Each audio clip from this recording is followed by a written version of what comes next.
Good morning guys, myself is Manoj Modi from Gwalior Madhya Pradesh. Welcome you once again in my English academy channel. आज की इस video में हम either व नाइदर के यूज़ को समझेंगे स्टेप बाय स्टेप। आइदर व नाइदर का यूज़ काउंटेबल नाउन के लिए किया जाता है, अर्थात इनका यूज़ अनकाउंटेबल नाउन के लिए हम नहीं कर सकते। नंबर 1, आइदर व नाइदर दो के लिए यूज़ किए जाते हैं। इसमें आइदर का हिंदी मतलब होता है दो में से एक, जबकि नाइदर का मतलब होता है दो में से कोई नहीं। जब भी किसी सेंटेंस में नाइदर का यूज़ किया जाएगा तो सेंटेंस नेगेटिव माना जाएगा। अगर किसी सेंटेंस में आइदर का यूज़ किया जाएगा तो वो सेंटेंस पॉजिटिव माना जाएगा। आइदर व नाइदर का सही प्रोनाउंसिएशन ईदर व नीदर होता है, लेकिन आप आइदर व नाइदर भी कह सकते हैं, ये भी इसे भी सही माना जाता है। आइदर व नाइदर सेंटेंस में जब भी यूज़ किए जाते हैं तो ये प्रोनाउन की तरह भी यूज़ किए जा सकते हैं, एडजेक्टिव की तरह भी यूज़ किए जा सकते हैं और कंजक्शन की तरह भी यूज़ किए जा सकते हैं। अगर किसी सेंटेंस में इनका यूज़ यदि कंजक्शन की तरह हुआ है तो हमें आइदर और का यूज़ करना होगा और नाइदर नॉर का यूज़ करना होगा। लेकिन अगर किसी सेंटेंस में आइदर और नाइदर का यूज़ एडजेक्टिव की तरह हुआ है तो उनके तुरंत बाद नाउन आएगा। क्या आएगा? नाउन आएगा। जैसे कि एग्जांपल नंबर 2 में लिखा है आइदर बॉय इज़ कमिंग। तो आप ध्यान से देखेंगे, मैंने आइदर के तुरंत बाद क्या लिखा हुआ है? एक नाउन लिखा हुआ है। नाउन लिखने की वजह से ये आइदर यहाँ पर एडजेक्टिव की तरह काम करेगा। लेकिन यदि किसी सेंटेंस में आइदर के बाद नाउन नहीं लिखा हुआ है तो ऐसी कंडीशन में आइदर को क्या माना जाएगा? प्रोनाउन माना जाएगा। आपको यहाँ पे एक बात और याद रखनी है, जब भी किसी भी सेंटेंस में आप आइदर और नाइदर यूज़ करेंगे और उसके बाद सिंगुलर नाउन यूज़ करते हैं तो वर्ब भी कैसी आएगी? सिंगुलर वर्ब आएगी। नाइदर के साथ भी ऐसी है, नाइदर के बाद सिंगुलर नाउन आएगा, सिंगुलर वर्ब आएगी। जैसे कि एग्जांपल नंबर 2 में हुआ है आइदर बॉय इज़ कमिंग। इस सेंटेंस में आप ध्यान से देखेंगे तो मैंने सिंगुलर नाउन यूज़ किया और उसके तुरंत बाद क्या यूज़ किया है? मैंने सिंगुलर वर्ब यूज़ की हुई है, जिसका मतलब है कोई भी एक लड़का यहाँ पर कोई भी एक लड़का आ रहा है। नाउ जब भी किसी सेंटेंस में आइदर और नाइदर कंजक्शन की तरह यूज़ किए जाएंगे, जैसे कि मैंने आपको बता दिया, तब उस कंडीशन में उनके साथ और व नॉर यूज़ किया जाएगा। जैसे कि एग्जांपल नंबर 3 आइदर डू और डाई, या तो करो या फिर मरो। Example number 4 neither be बोरवर nor be lander. इस सेंटेंस में हमने नॉर का यूज़ किया, दैट मीन्स यहाँ पर नाइदर क्या है? कंजक्शन है। तो नाइदर के साथ और नॉर आता है और आइदर के साथ क्या आता है? और आता है। Now come to the rule number 2। Now come to इस सेंटेंस में आप आइदर और नाइदर का यूज़ करेंगे तो उस सेंटेंस में वर्ब सिंगुलर भी यूज़ की जा सकती है और प्लूरल भी यूज़ की जा सकती है। अगर सेंटेंस में आइदर के साथ और लगा हुआ है और नाइदर के साथ नॉर लगा हुआ है तो आपको ये याद रखना है कि और के तुरंत बाद सब्जेक्ट आपका कैसा है? सिंगुलर है या प्लूरल है? अगर सब्जेक्ट सिंगुलर है तो वर्ब सिंगुलर आएगी।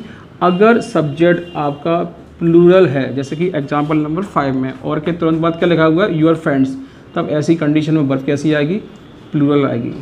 कहने का मतलब ये है, जब भी किसी भी सेंटेंस के साथ आइदर और या नाइदर नॉर का यूज़ किया गया होगा तो ऐसी कंडीशन में वर्ब और नॉर के तुरंत बाद वाले सब्जेक्ट के अनुसार आएगी। जैसे कि एग्जांपल नंबर 6 में हुआ है, नॉर के बाद क्या लिखा हुआ है? हर सिस्टर्स, यानी कि प्लूरल है, इसलिए वर्ब कैसी आ रही है? यहाँ पर हैव आ रही है। अब इन सेंटेंस की हिंदी मीनिंग ये है, या तो तुम या फिर तुम्हारा दोस्त आ रहा है। एग्जांपल नंबर 5 का हिंदी मीनिंग ये है, या तो तुम या फिर तुम्हारे दोस्त आ रहे हैं। एग्जांपल नंबर 6 का मतलब ये है, नाइदर वह, ना तो वह और ना ही उसकी बहन परीक्षा में पास हुई है। Now come to the rule number 1। Now come to the example number 1। अगर किसी सेंटेंस में आइदर के साथ और का यूज़ नहीं किया गया है, जैसे कि इस एग्जाम्पल में आप देखेंगे आइदर वाले सेंटेंस में कहीं पे भी और का यूज़ नहीं किया गया है, तो ऐसी कंडीशन में सेंटेंस में हमेशा जो वर्ब यूज़ की जाएगी वो सिंगुलर यूज़ की जाएगी। जैसे कि इस सेंटेंस में मैंने इसका यूज़ किया है, एग्जाम्पल नंबर 1। एग्जाम्पल नंबर 2 में आप देखिए नाइदर के साथ नॉट नहीं आया तो मैंने सिंगुलर वर्ब का यूज़ किया है। एग्जाम्पल नंबर 3 में देखिए नाइदर के साथ नॉट नहीं आया तो मैंने वर्ब सिंगुलर वर्ब यूज़ की है। अब इन सेंटेंस की जो हिंदी मीनिंग है वो कुछ इस तरह से है, दोनों छात्रों में से कोई भी एक छात्र आ रहा है। और इस सेंटेंस का मतलब ये है, सेकंड एग्जाम्पल का, दोनों लड़कियों में से कोई भी लड़की नहीं आ रही है। और एग्जाम्पल नंबर 3 का मतलब ये है, कोई भी लड़का नहीं आ रहा है। नाउ अब come to the rule number 3। Come to the point number 3। जब भी किसी भी सेंटेंस में आप आइदर और का यूज़ करेंगे या फिर नाइदर नॉर का यूज़ करेंगे तो आपको ये याद रखना पड़ेगा कि सेंटेंस बैलेंस में है या नहीं। यहाँ बैलेंस से मेरा मतलब ये है कि जब भी सेंटेंस में आप आइदर और यूज़ करेंगे तो अगर और के पहले अगर यहाँ वर्ब दी है तो यहाँ भी वर्ब ही होगी। अगर और के पहले एडजेक्टिव दिया है तो और के बाद भी क्या होगा, एडजेक्टिव होगा। अगर और के पहले सब्जेक्ट दिया है तो और के पहले यदि सब्जेक्ट दिया है तो और के बाद भी क्या होगा, सब्जेक्ट होगा। ऐसा नॉर के साथ भी होता है, ऐसा नॉर के साथ भी होता है। इसे हम एग्जाम्पल से समझ सकते हैं। यहाँ मैंने 3 एग्जाम्पल आपके सामने लिखे हुए हैं, example number 1, example number 2, example number 3। पहले वाले एग्जाम्पल में आप देखेंगे आइदर के तुरंत बाद यू लिखा हुआ है और के तुरंत बाद क्या लिखा हुआ है, योर ब्रदर लिखा हुआ है। यहाँ पर यू क्या है, सब्जेक्ट है, यानी कि आइदर के बाद सब्जेक्ट आया है। तो जब आइदर के बाद सब्जेक्ट आया है तो फिर और के बाद भी क्या आएगा, सब्जेक्ट आएगा, जो कि कौन है, योर ब्रदर है। और इस सेंटेंस का हिंदी मीनिंग कुछ इस तरह से, या तो तुम या फिर तुम्हारा भाई आ रहा है। Now come to the example number 2, I can eat either fish or Apple.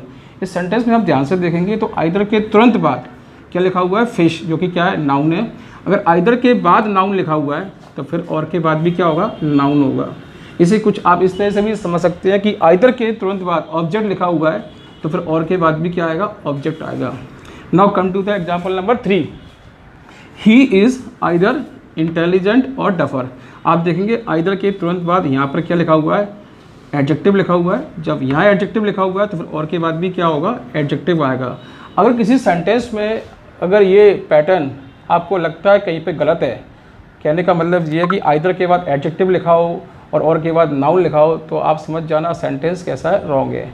तो सेंटेंस को बैलेंस में करने के लिए हमें ये देखना होगा कि आइदर और से जब भी कोई शब्द जुड़ेगा तो वो एक ही तरह का होना चाहिए। अगर यहाँ एडजेक्टिव है तो यहाँ भी एडजेक्टिव हो, यहाँ वर्ब हो तो यहाँ भी वर्ब हो, अगर यहाँ सब्जेक्ट हो तो फिर यहाँ भी सब्जेक्ट हो, यहाँ ऑब्जेक्ट हो तो यहाँ भी क्या हो, ऑब्जेक्ट हो। Alright, now come to the rule number 4। Point number 4, जैसे कि आप जानते हैं जब भी कोई नाउन सिंगुलर होता है तो उसके पहले हम सिंगुलर हो और वो काउंटेबल हो तो हमें उसके पहले आर्टिकल ए व एन का यूज़ करना होता है। लेकिन आपको ये ध्यान रखना है, जब भी किसी भी सेंटेंस में आप आइदर और नाइदर का यूज़ करेंगे और यदि उसके बाद कोई सिंगुलर नाउन आया है तो आप उसके पहले आर्टिकल ए व एन का यूज़ नहीं कर सकते। जैसे कि एग्जाम्पल नंबर 1 में हुआ है, मैंने लिखा हुआ है either a boy can do it. यानी कि सेंटेंस को अगर अपन ध्यान से देखेंगे तो इस सेंटेंस में मैंने बॉय के पहले ए लिखा है, जो कि कैसा है, गलत है। तो जब भी कोई सेंटेंस जिसमें आइदर और नाइदर लगा हुआ हो और उसके तुरंत बाद कोई सिंगुलर नाउन लिखा हुआ हो तो उसके पहले हम आर्टिकल ए व एन का यूज़ नहीं कर सकते। Now come to the rule number 5। Now come to the rule number 5। जैसे कि आप जानते हैं जब भी किसी सेंटेंस जिसके बीच में एंड और वर्ड लिखे हुए हों और वो कंजक्शन के रूप में वहाँ पर उनका यूज़ किया गया हो, तब ऐसी कंडीशन में हमें ये देखना पड़ेगा कि एंड के पहले अगर सेंटेंस पॉजिटिव होता है तो एंड के बाद वाला सेंटेंस भी कैसा होता है, पॉजिटिव। अगर एंड के पहले वाला सेंटेंस निगेटिव है तो एंड के बाद वाला सेंटेंस भी कैसा है, निगेटिव है। लेकिन बट के केस में कुछ ऐसा होता है कि अगर पहला सेंटेंस पॉजिटिव है तो दूसरा सेंटेंस कैसा होगा, निगेटिव। और पहला सेंटेंस निगेटिव है, दूसरा सेंटेंस कैसा होगा, पॉजिटिव होगा। ये बातें जब भी आप कोई सेंटेंस जिसमें आप आइदर व डाइदर का यूज़ करने जा रहे हैं तब आपको ध्यान रखनी होगी। जैसे कि इस एग्जाम्पल में देखिए, example number 1, I saw Agra and Delhi but I like one. और मैंने आपसे कहा इस सेंटेंस के अंदर आपको आइदर व नाइदर में से कोई एक चूज़ करना है। तो आप इस सेंटेंस को ध्यान से देखेंगे तो आपको मालूम पड़ेगा बट से पहले वाला सेंटेंस क्या सेंटेंस है, पॉजिटिव सेंटेंस है। पॉजिटिव सेंटेंस है, दैट मीन्स अफर्मेटिव सेंटेंस है। तो जब बट से पहले वाला सेंटेंस अगर पॉजिटिव है तो बट के बाद वाला सेंटेंस जो कि ये है, ये सेंटेंस कैसा होगा, निगेटिव होगा। और निगेटिव के लिए हमें इस सेंटेंस में निगेटिव वर्ड का यूज़ करना पड़ेगा। तो इस सेंटेंस में निगेटिव वर्ड हम कौन सा यूज़ करेंगे, नाइदर। तो कुछ इस सेंटेंस का कुछ हिंदी मीनिंग कुछ इस तरह से हो जाएगा, मैंने आगरा व दिल्ली दोनों देखे लेकिन मैंने इन दोनों शहरों में से किसी एक को भी पसंद नहीं किया। Now come to the example number 2। Example number 2 में आप देखेंगे इन दोनों सेंटेंस के बीच में एंड लगा हुआ है और एंड से पहले वाला सेंटेंस पॉजिटिव है। जब ये सेंटेंस पॉजिटिव है तो इसके बाद वाला सेंटेंस भी कैसा होगा, पॉजिटिव होगा। तो हमें इस सेंटेंस में देखना होगा कि ये सेंटेंस पॉजिटिव है या नहीं। अगर ये सेंटेंस पॉजिटिव है तो हमें इस सेंटेंस में कुछ ऐसे वर्ड का यूज़ करना पड़ेगा जो पॉजिटिव मीनिंग दें। अगर हमने इसके अंदर नेगेटिव का वर्ड का यूज़ कर दिया तो ये सेंटेंस नेगेटिव हो जाएगा। क्योंकि एंड से जुड़ने वाला सेंटेंस, पहला सेंटेंस पॉजिटिव होता है तो दूसरा सेंटेंस भी कैसा रहेगा, पॉजिटिव रहेगा। इसलिए इस सेंटेंस में हम किसका यूज़ करेंगे, आइदर का यूज़ करेंगे। इससे इस सेंटेंस का कुछ हिंदी मीनिंग कुछ इस तरह से होगा, मैंने आगरा व दिल्ली दोनों देखे और मैंने दोनों में से किसी एक शहर को क्या किया, पसंद किया। आई थिंक आपको आइदर व नाइदर के बारे में कुछ नया सीखने को मिला होगा।